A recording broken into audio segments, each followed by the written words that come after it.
Kaninang alas 3, yung low pressure area na minomonitor natin ay huling namataan sa layong 440 kilometers east of Hinatuan, Surigao del Sur. Nananatili pong mababa yung tsansa nito na maging bagyo in the next 24 hours. Ngunit ngayong araw ay magdudulot na po ito ng mga pag-ulan dito sa Central at Eastern Visayas, maging dito sa silangan ng Mindanao at ilang bahagi pa ng Bicol region. So pag-iingat po para sa ating mga kababayan dyan sa posibilidad ng mga pagbaha at pagguho ng lupa. Samantala, itong LPA na ito ay nakapaloob sa Intertropical Convergence Zone or ITCZ na nakaapekto pa rin dito sa bahagi ng Mindanao kung saan ngayong araw ito pong ITCZ ay magdudulot din ng mga kalat-kalat na pag-ulan, pagkilat at pagkulog sa nalalabing bahagi pa ng Visayas at Mindanao. And ayon po sa ating latest analysis, itong low pressure area na minomonitor natin ay posibleng mas lumapit pa dito sa ating kalupaan at sa mga susunod na araw ay magta-traverse or posible po itong tumawid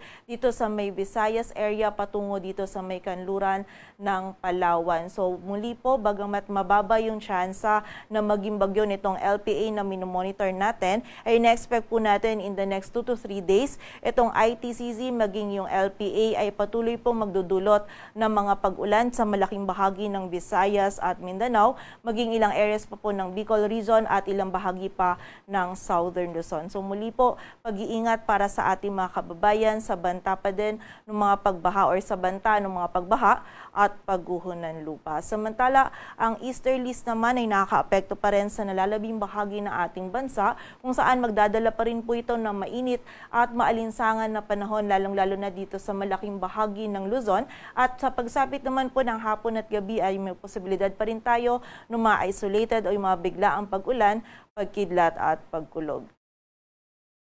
At para nga sa maging lagi ng panahon ngayong araw ng Biyernes, dito sa bahagi ng Catanduanes, Albay, Sorsogon at Masbate ay makakaranas po tayo ng maulap na kalangitan at mga kalat-kalat na pag-ulan, pagkidlat at pagkulog na dulot ng low pressure area. Ito po mga pag-ulan nito ay posibleng maging kung minsan ay mga malalakas na pag-ulan na maaaring magdulot ng mga pagbaha at pagguho ng lupa. So pag-ingat po para sa ating mga kababayan dyan. Samantala sa nalalabing bahagi naman ng Luzon, kasama na dyan ng Metro Manila, ay patuloy nga magiging bahagyang maulap hanggang sa maulap yung ating kalangitan. Mainit at maalinsangan pa rin yung panahon na mararanasan natin at may posibilidad pa rin tayo ng mga isolated o yung mga biglaang pag-ulan, pagkidlat at pagkulog na dulot ng easterlies. Yung ating mga regional offices ay nagpapalabas po ng mga thunderstorm advisories or mga babala ukol sa mga pag-ulan nito. Agwat ng temperatura dito sa Metro Manila ay mula 24 to 34 degrees Celsius.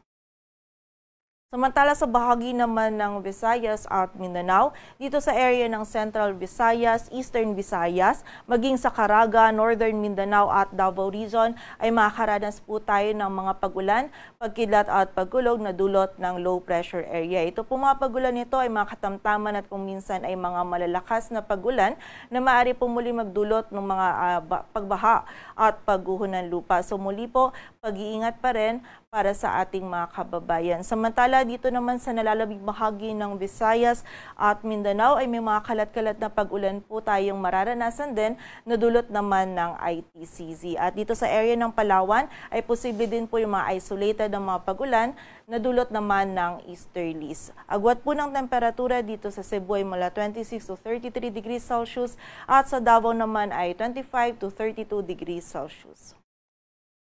Samantala, para naman sa ating heat index or yung damang init, malaking bahagi pa rin po ng ating bansa, lalong-lalo na dito sa area ng Luzon, yung makakaranas po ng mainit at maalinsangan na panahon. Kung saan dito sa Metro Manila, yung forecast heat index natin ay maaaring umabot hanggang 41 degrees Celsius at yung highest heat index forecast naman natin is 45 degrees Celsius sa bahagi ng Infanta, Quezon. At may kita nga po natin dito sa ating heat index forecast map na malaking area po ng Luzon yung posibleng makaranas ng heat index na maaari pong umabot sa danger level ngayong araw. Partikular na po yan dito sa ilang area sa Ilocos Region, Cagayan Valley, Central Luzon, Calabarzon, Mimaropa, maging sa ilang areas po ng Bicol Region at meron din po tayong areas dito sa bahagi ng Western Visayas. So muli po, doble ingat pa rin para sa ating mga kababayan kapag po tayo ay lalabas. Huwag pa rin natin kalilimutan yung pananggalang natin sa direktang init ng araw. Hanggat maaari, limitahan lamang po natin yung ating mga outdoor activities. From time to time, magpahinga po tayo or iwasan natin yung continuous activities, and also ugaliin din po natin yung pag-inom ng tubig upang maiwasan po natin yung panganib na maaring idulot ng init ng panahon sa ating kalusugan. At para naman sa lagay ng dagat baybayin ng ating bansa, wala po tayo nakataas na gale warning, kaya malaya makakapalaot yung mga kababayan nating mga isda, pati na rin yung may mga maliliit na sasakyang pandagat.